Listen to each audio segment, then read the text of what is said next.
Mr. President, ladies and gentlemen, history is more than the path left by the past.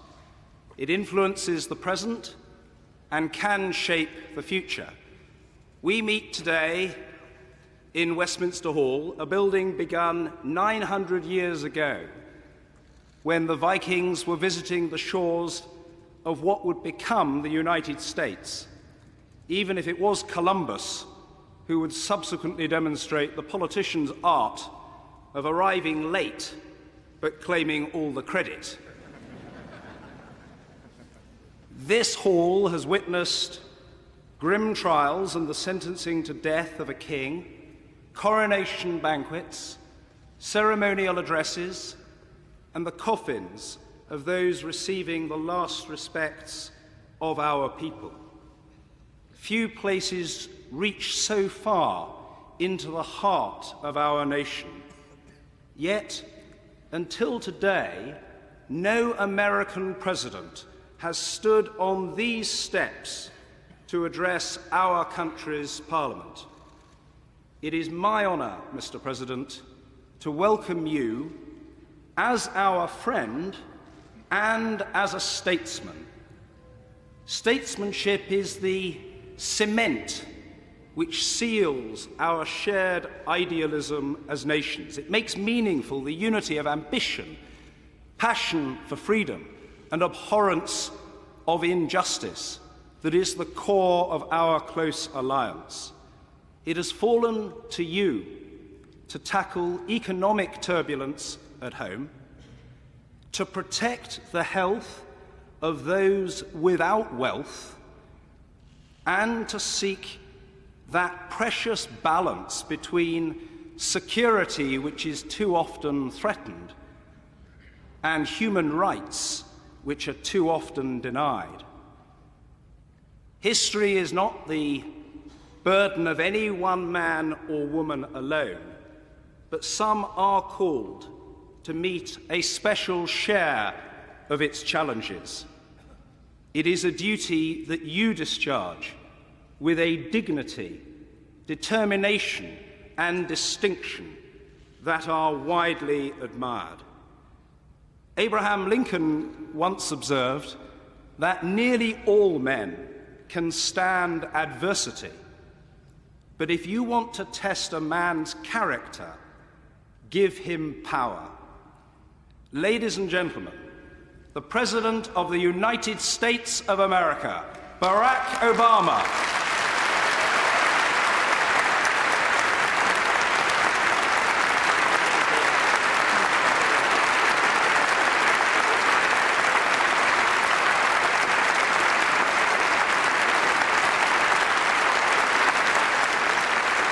Thank you.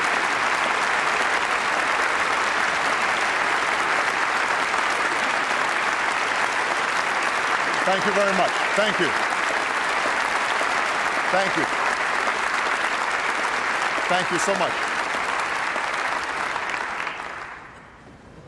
My Lord Chancellor, Mr. Speaker, Mr. Prime Minister, my lords and members of the House of Commons,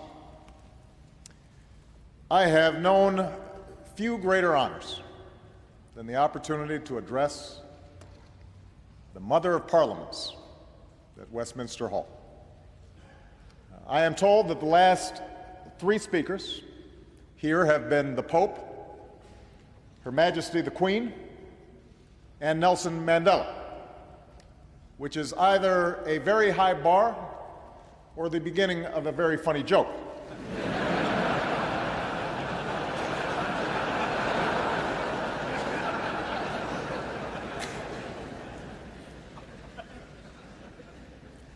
I've come here today to reaffirm one of the oldest, one of the strongest alliances the world has ever known.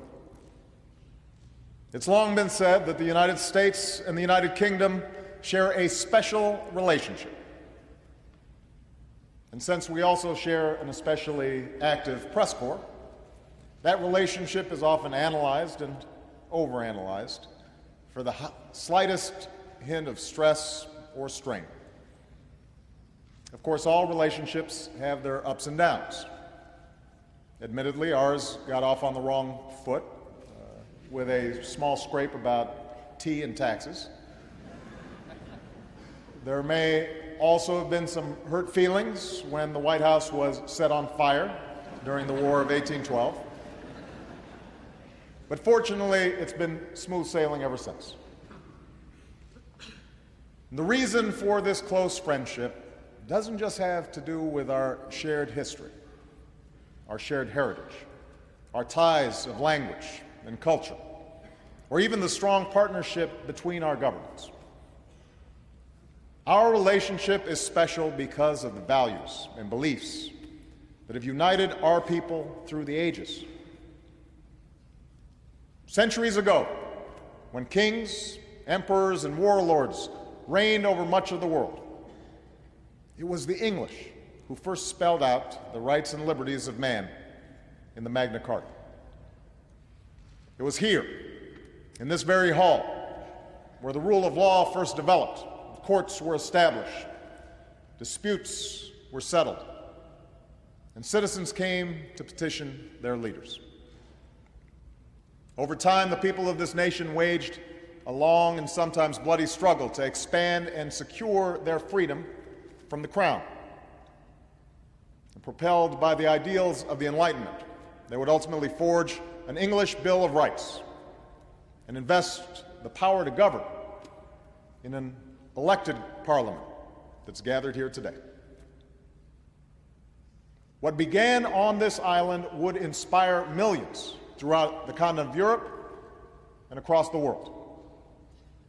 But perhaps no one drew greater inspiration from these notions of freedom than your rabble-rousing colonists on the other side of the Atlantic. As Winston Churchill said, the Magna Carta, the Bill of Rights, habeas corpus, trial by jury, and English common law find their most famous expression in the American Declaration of Independence. For both of our nations, living up to the ideals enshrined in these founding documents has sometimes been difficult, has always been a work in progress. The path has never been perfect. But through the struggles of slaves and immigrants, women and ethnic minorities, former colonies and persecuted religions, we have learned better than most that the longing for freedom and human dignity is not English or American or Western. It is universal, and it beats in every heart. Perhaps that's why there are few nations that stand firmer, speak louder, and fight harder to defend democratic values around the world than the United States and the United Kingdom. We are the allies who landed at Omaha and Gold, who sacrificed side by side to free a continent from the march of tyranny and help prosperity flourish from the ruins of war. And with the founding of NATO, a British idea, we joined a transatlantic alliance that has ensured our security for over half a century. Together with our allies, we forged a lasting peace from a Cold War. When the Iron Curtain lifted, we expanded our alliance to include the nations of Central and Eastern Europe and built new bridges to Russia and the former states of the Soviet Union. And when there was strife in the Balkans, we worked together to keep the peace. Today, after a difficult decade that began with war and ended in recession, our nations have arrived at a pivotal moment once more. A global economy that once stood on the brink of depression is now stable and recovering. After years of conflict, the United States has removed 100,000 troops from Iraq, the United Kingdom has removed its forces, and our combat mission there has ended.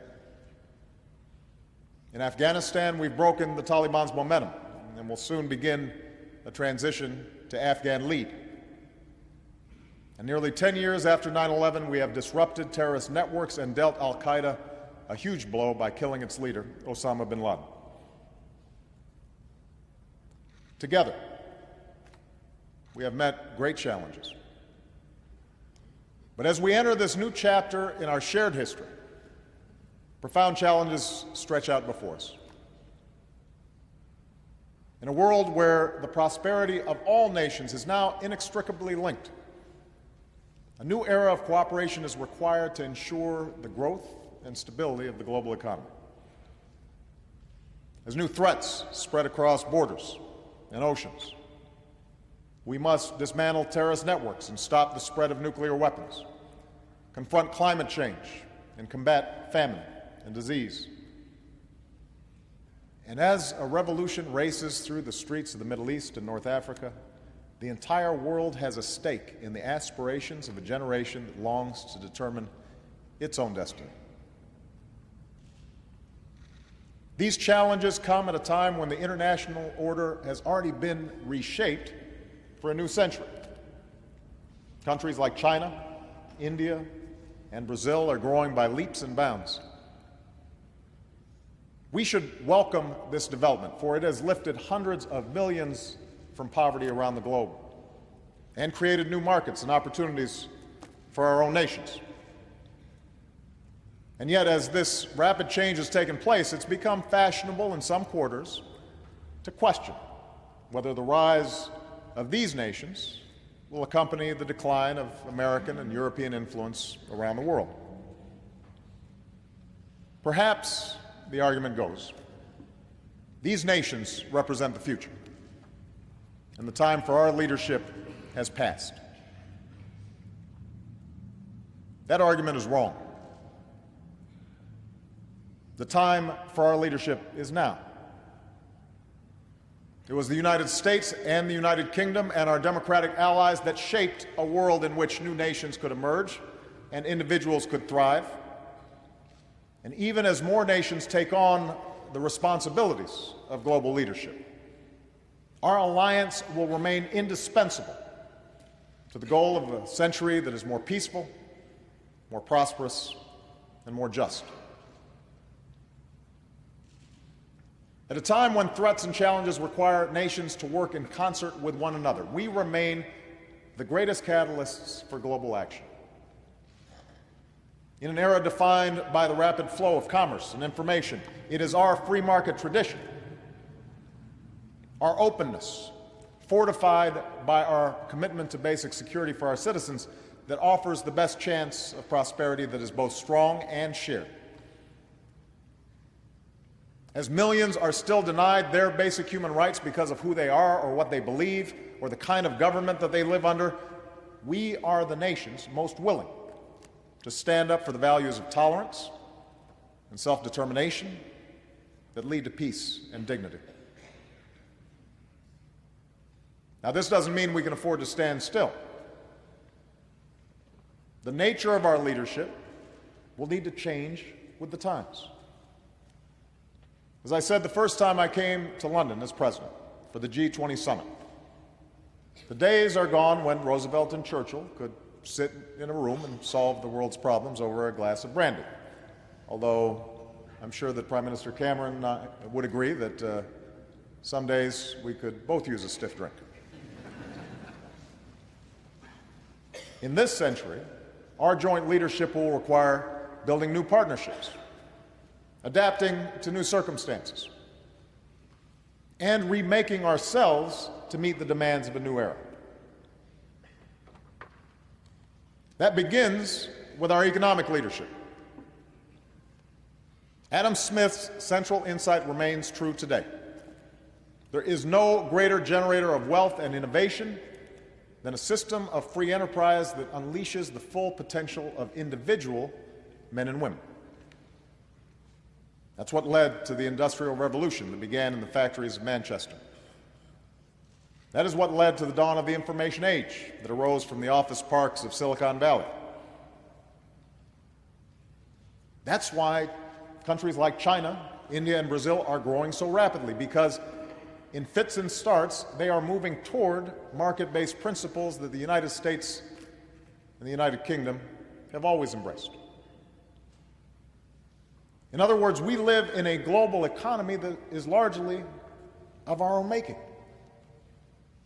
And today, the competition for the best jobs and industries favors countries that are free-thinking and forward-looking, countries with the most creative and innovative and entrepreneurial citizens. That gives nations like the United States and the United Kingdom an inherent advantage. For from Newton and Darwin to Edison and Einstein, from Alan Turing to Steve Jobs, we have led the world in our commitment to science and cutting-edge research, the discovery of new medicines and technologies. We educate our citizens and train our workers in the best colleges and universities on earth. But to maintain this advantage in a world that's more competitive than ever, we will have to redouble our investments in science and engineering and renew our national commitments to educating our workforces. We've also been reminded in the last few years that markets can sometimes fail. In the last century, both our nations put in place regulatory frameworks to deal with such market failures. Safeguards to protect the banking system after the Great Depression, for example. Regulations that were established to prevent the pollution of our air and our water during the 1970s. But in today's economy, such threats of market failure can no longer be contained within the borders of any one country. Market failures can go global and go viral and demand international responses. A financial crisis that began on Wall Street infected nearly every continent, which is why we must keep working through forums like the G20 to put in place global rules of the road to prevent future excesses and abuse. No country can hide from the dangers of carbon pollution, which is why we must build on what was achieved at Copenhagen and Cancun to leave our children a planet that is safer and cleaner. Moreover, even when the free market works as it should, both our countries recognize that no matter how responsibly we live in our lives, hard times or bad luck, a crippling illness or a layoff may strike any one of us. And so part of our common tradition has expressed itself in a conviction that every citizen deserves a basic measure of security. Health care if you get sick, unemployment insurance if you lose your job, a dignified retirement after a lifetime of hard work. That commitment to our citizens has also been the reason for our leadership in the world. And now, having come through a terrible recession, our challenge is to meet these obligations while ensuring that we're not consuming, and hence consumed with a level of debt that could sap the strength and vitality of our economies. And that will require difficult choices, and it will require different paths for both of our countries. But we have faced such challenges before, and have always been able to balance the need for fiscal responsibility with the responsibilities we have to one another. And I believe we can do this again. As we do, the successes and failures of our own past can serve as an example for emerging economies. That it's possible to grow without polluting. That lasting prosperity comes not from what a nation consumes, but from what it produces and from the investments it makes in its people and its infrastructure. Now, just as we must lead on behalf of the prosperity of our citizens, so we must safeguard their security. Our two nations know what it is to confront evil in the world. Hitler's armies would not have stopped their killing had we not fought them on the beaches and on the landing grounds, in the fields and on the streets. We must never forget that there was nothing inevitable about our victory in that terrible war. It was won through the courage and character of our people. Precisely because we are willing to bear its burden, we know well the cost of war. And that is why we built an alliance that was strong enough to defend this continent while deterring our enemies. At its core, NATO is rooted in the simple concept of Article 5, that no NATO nation will have to fend on its own, that allies will stand by one another, always. And for 6 decades, NATO has been the most successful alliance in human history. Today, we confront a different enemy. Terrorists have taken the lives of our citizens in New York and in London.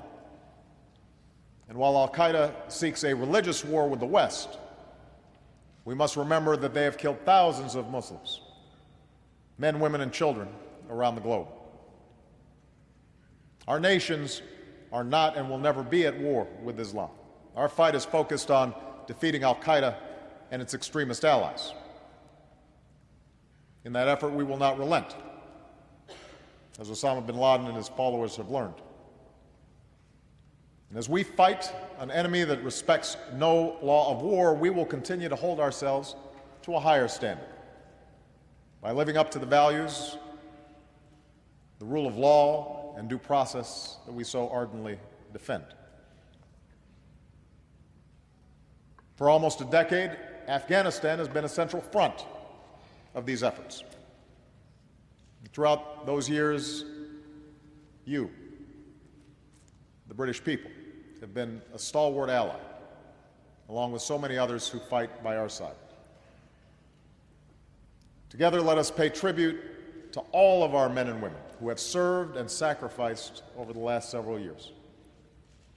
For they are part of an unbroken line of heroes who have borne the heaviest burden for the freedoms that we enjoy. Because of them, we have broken the Taliban's momentum. Because of them, we have built the capacity of Afghan security forces. And because of them, we are now preparing to turn a corner in Afghanistan by transitioning to Afghan lead. And during this transition, we will pursue a lasting peace with those who break free of al-Qaeda and respect the Afghan constitution and lay down arms. And we will ensure that Afghanistan is never a safe haven for terror, but is instead a country that is strong, sovereign, and able to stand on its own 2 feet. Indeed, our efforts in this young century have led us to a new concept for NATO that will give us the capabilities needed to meet new threats. Threats like terrorism and piracy, cyber attacks and ballistic missiles. But a revitalized NATO will continue to hew to that original vision of its founders, allowing us to rally collective action for the defense of our people, while building upon the broader belief of Roosevelt and Churchill that all nations have both rights and responsibilities, and all nations share a common interest in an international architecture that maintains the peace. We also share a common interest in stopping the spread of nuclear weapons. Across the globe, nations are locking down nuclear materials so they never fall into the wrong hands because of our leadership. From North Korea to Iran, we've sent a message that those who flaunt their obligations will face consequences, which is why America and the European Union just recently strengthened our sanctions on Iran, in large part because of the leadership of the United Kingdom and the United States. And while we hold others to account, we will meet our own obligations under the Non-Proliferation Treaty and strive for a world without nuclear weapons. We share a common interest in resolving conflicts that prolong human suffering and threaten to tear whole regions asunder. In Sudan, after years of war and thousands of deaths, we call on both North and South to pull back from the brink of violence and choose the path of peace. And in the Middle East, we stand united in our support for a secure Israel and a sovereign Palestine. And we share a common interest in development that advances dignity and security. To succeed, we must cast aside the impulse to look at impoverished parts of the globe as a place for charity. Instead, we should empower the same forces that have allowed our own people to thrive. We should help the hungry to feed themselves, and the doctors who care for the sick. We should support countries that confront corruption and allow their people to innovate. And we should advance the truth that nations prosper when they allow women and girls to reach their full potential. We do these things because we believe not simply in the rights of nations, we believe in the rights of citizens. That is the beacon that guided us through our fight against fascism and our twilight struggle against communism, and today that idea is being put to the test in the Middle East and North Africa. In country after country, people are mobilizing to free themselves from the grip of an iron fist. And while these movements for change are just 6 months old, we have seen them play out before. From Eastern Europe to the Americas, from South Africa to Southeast Asia. History tells us that democracy is not easy. It will be years before these revolutions reach their conclusion, and there will be difficult days along the way. Power rarely gives up without a fight, particularly in places where there are divisions of tribe and divisions of sect. We also know that populism can take dangerous turns, from the extremism of those who would use democracy to deny minority rights, to the nationalism that left so many scars on this continent in the 20th century. But make no mistake, what we saw, what we are seeing in Tehran, in Tunis, in Tahrir Square, is a longing for the same freedoms that we take for granted here at home. It was a rejection of the notion that people in certain parts of the world don't want to be free or need to have democracy imposed upon them. It was a rebuke to the worldview of al-Qaeda, which smothers the rights of individuals and would thereby subject them to perpetual poverty and violence.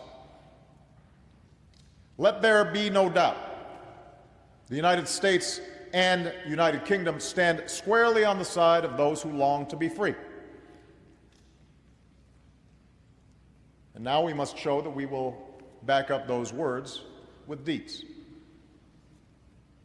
That means investing in the future of those nations that transition to democracy, starting with Tunisia and Egypt, by deepening ties of trade and commerce, by helping them demonstrate that freedom brings prosperity.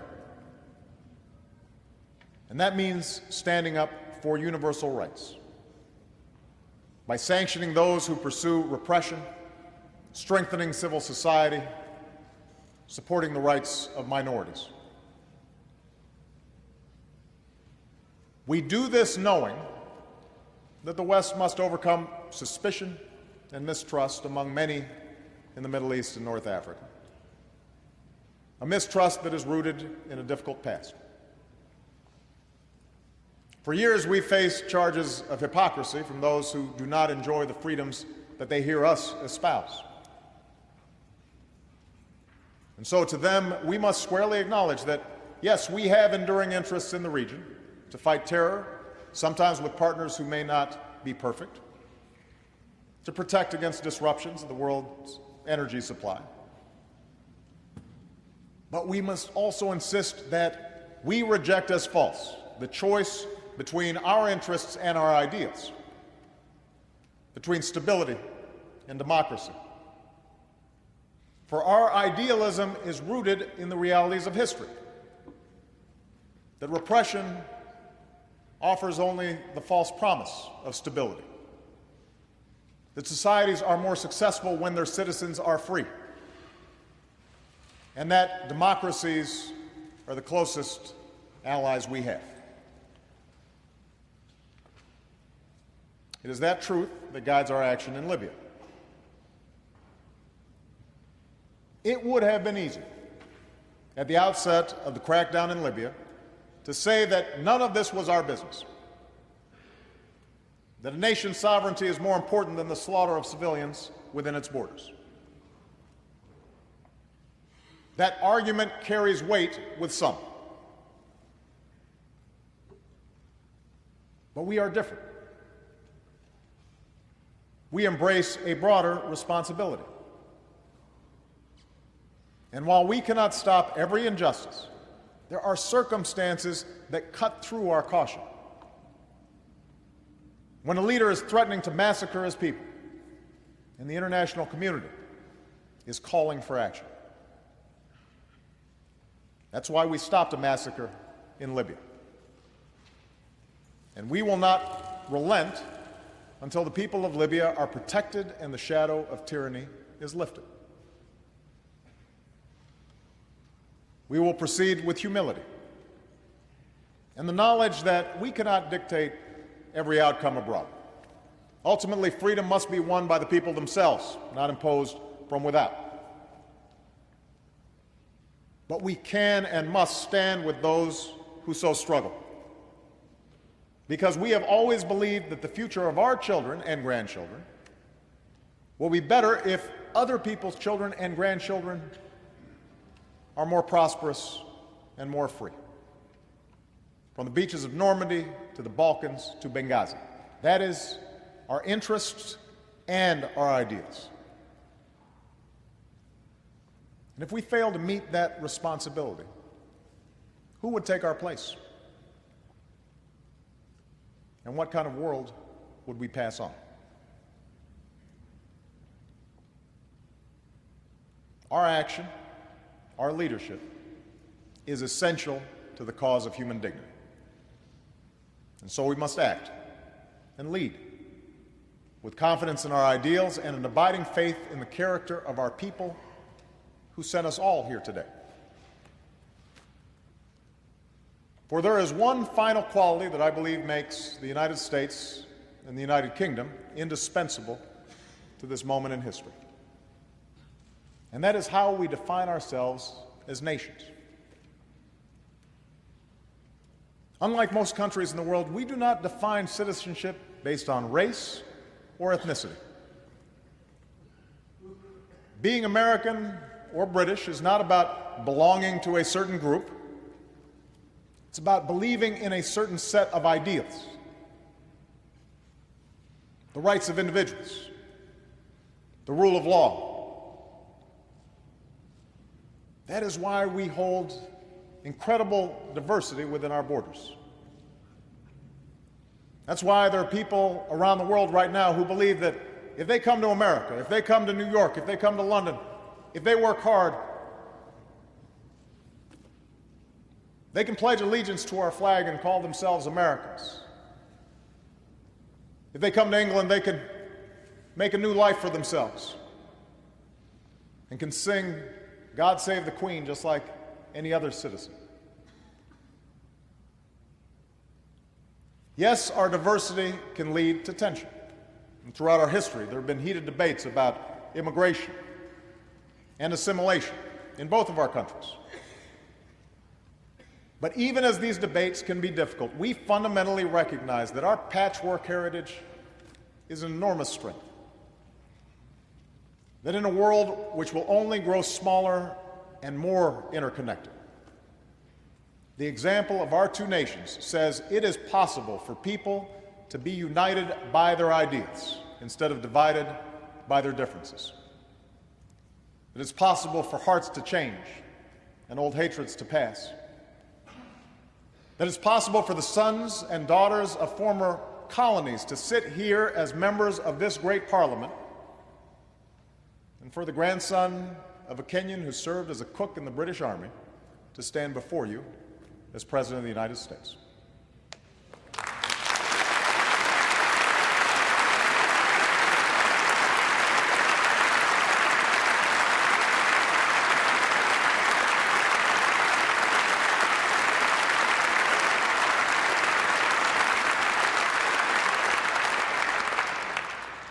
That is what defines us. That is why the young men and women in the streets of Damascus and Cairo still reach for the rights our citizens enjoy, even if they sometimes differ with our policies. As two of the most powerful nations in the history of the world, we must always remember that the true source of our influence hasn't just been the size of our economies, or the reach of our militaries, or the land that we've claimed. It has been the values that we must never waver in defending around the world. The idea that all beings are endowed by our Creator with certain rights that cannot be denied. That is what forged our bond in the fire of war. A bond made manifest by the friendship between two of our greatest leaders. Churchill and Roosevelt had their differences. They were keen observers of each other's blind spots and shortcomings, if not always their own. And they were hard-headed about their ability to remake the world. But what joined the fates of these two men at that particular moment in history was not simply a shared interest in victory on the battlefield. It was a shared belief in the ultimate triumph of human freedom and human dignity. A conviction that we have a say in how this story ends. This conviction lives on in their people today. The challenges we face are great. The work before us is hard. But we have come through a difficult decade, and whenever the tests and trials ahead may seem too big or too many, let us turn to their example and the words that Churchill spoke on the day that Europe was freed.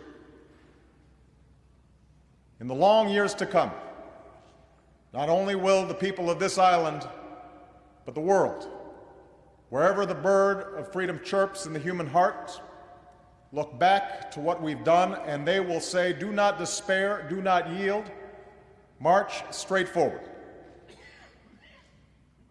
With courage and purpose, with humility and with hope, with faith in the promise of tomorrow, let us march straight forward, together, enduring allies, in the cause of a world that is more peaceful, more prosperous, and more just. Thank you very much.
Mr. President, I think that response describes far more eloquently than any words of mine could do how much that very memorable and inspiring address was appreciated by everybody who heard it here today. You spoke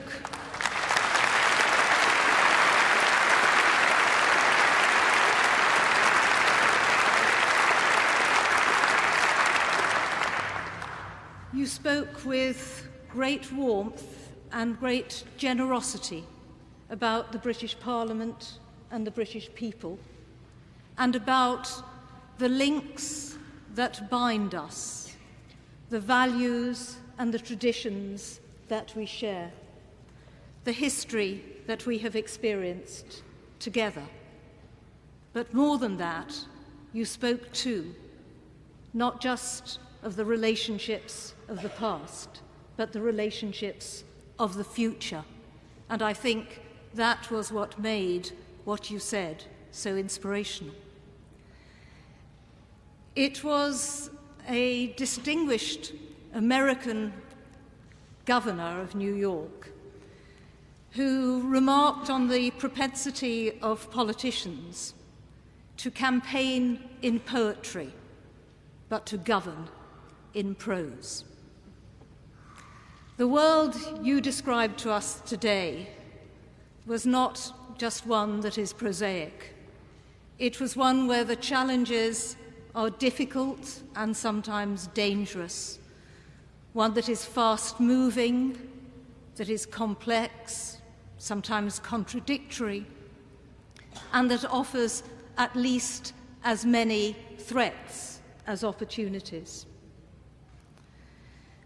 But in the eloquence of your address, you reminded us of the importance of maintaining the poetry in government. Because to lead, that poetry is necessary not only to articulate the challenges, as you did so masterfully, but also to bring others together to face those challenges with common principles and with shared purpose. Mr. President, it has been a privilege for all of us to hear you speak today. It is a privilege for me to have the responsibility of thanking you on behalf of both Houses of Parliament for coming to Westminster, and to wish you and Mrs. Obama a very happy and pleasant rest of your stay in the United Kingdom. Thank you so much.